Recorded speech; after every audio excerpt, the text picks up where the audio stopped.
Gary, the brands that you're working with, are they always looking for established acts to be the headline of acts, or is there a chance for a smaller, unsigned band to work with big brands? Yeah, I mean, it varies, to be honest with you, depending on who the brand is, what exactly they're trying to say. I mean, I think the big thing to say about brands and their involvement in music in general is that,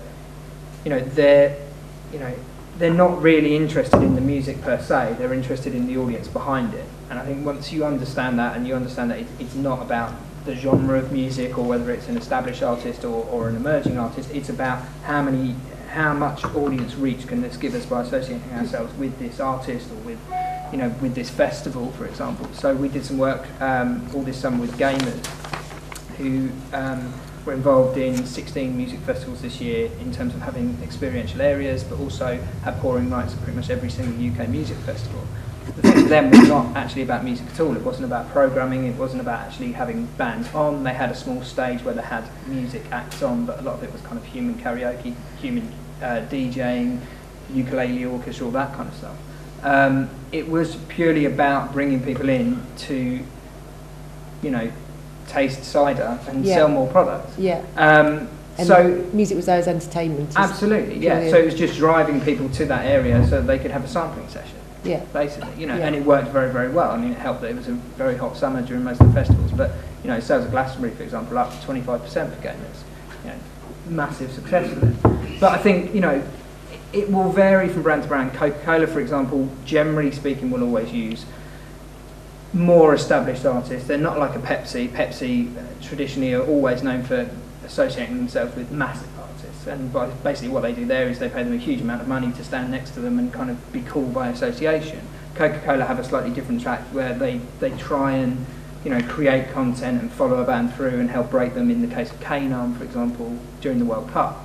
But then through to people like Topman, who we work with on their Topman Control platform, which is all about an artist taking control of Topman for that month and putting on bands and in a local area. So for example, this month, in fact tonight in York, Mystery Jets are the controller. Next month it's Future Heads in Sunderland.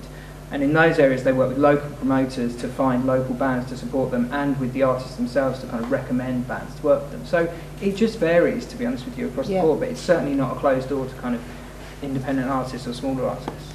And so the thing is then that it's a relationship between a brand and a band that has to work. It has to deliver. Yeah, and it has to be about, the first question for a brand is always, why would they be in that space? And so then that follows through. Why would they be in that space? Why would they be working with that band? What exactly are they trying to achieve there? So Diesel, for example, do a lot of work with unsigned bands, so they run their Diesel Unsigned Music platform, and that's just about them wanting to work with unsigned music to be associated with that and the kind of lifestyle and the passion point. That's the big thing.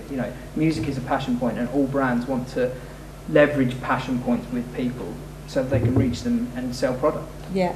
And what kind of deals are the bands getting out of those things? And I mean, do they range from it just being, you've got a platform to perform on? Yeah. What kind of deals do the... It will vary. I mean, Topman, for example, is generally speaking is a live performance deal where the band will turn up and play. There will be content filmed. That content will be streamed on the Topman Control website. And are the gigs free? Are they ticketed? They're ticketed events. So they're ticketed events. The band's played kind of nominal fees to kind of perform, as they would do for most kind of smaller venues. And then, if there are any rights associated with them in terms of if they're signed to a label or they're signed to a publisher, there's kind of nominal fees for that content that's then created and pushed out. Through to kind of bigger things, Coca-Cola, they're much bigger, broader endorsement deals where there's multiple rights being used and utilised and assets created, which they'll license and pay for, and there'll be big endorsement fees kind of on top. So it just varies, and depending on what the activity is will depend how much a brand can use the argument of the marketing and the media exposure that they're giving to an artist. So Topman, for example, is all about the media exposure and the fact that they're putting posters up with these bands on in all the changing rooms at Topman stores, for example. So across the UK, lots of people are getting exposure to these artists, their names, their websites, and there's lots of links in. Yeah. Mike, have you had any experience of the branded live arena?